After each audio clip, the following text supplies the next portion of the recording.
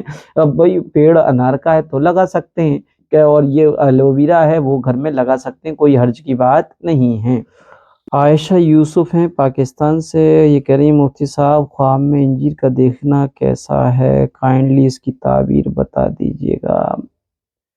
خواب میں انجیر دیکھنے کی تعبیر مختلف ہیں، اور اس مختلف تعبیروں میں سے ایک یہ کہ اگر خواب کی دیکھنے والی شادی شدہ ہیں تو اس کی تعبیر علیحدہ ہے، اور غیر شادی شدہ ہیں تو اس کی تعبیر علیحدہ ہے۔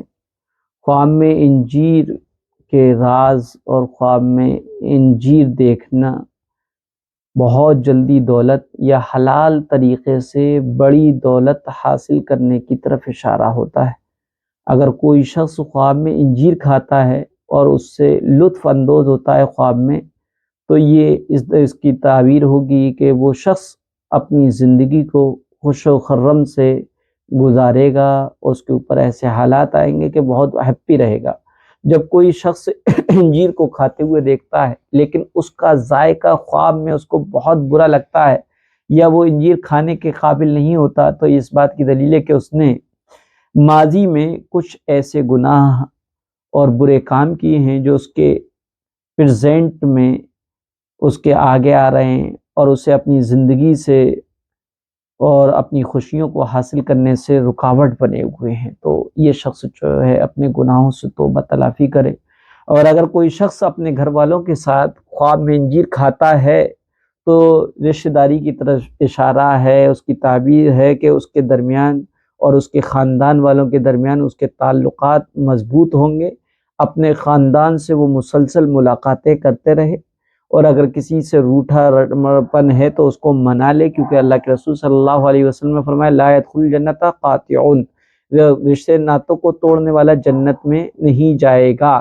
اسی لیے علامہ ابن سیرین رحمۃ اللہ علیہ نے خواب میں انجیر کا ذکر واضح طور پر نہیں کیا، اس کی بہت ساری چیزیں لکھی ہوئی ہیں، لیکن اگر اکیلی خاتون کے لیے خواب میں انجیر دیکھنا اس بات کی اشارہ ہے کہ کوئی شخص اسے اعلیٰ اخلاق اور اچھی خوبیوں کے ساتھ ملے گا، اس کا لائف پارٹنر بنے گا، جو اسے مستقبل میں اس کے لیے بہترین شوہر ثابت ہوگا، اور اس کی خوشی اور مسرت میں اضافہ ہوگا۔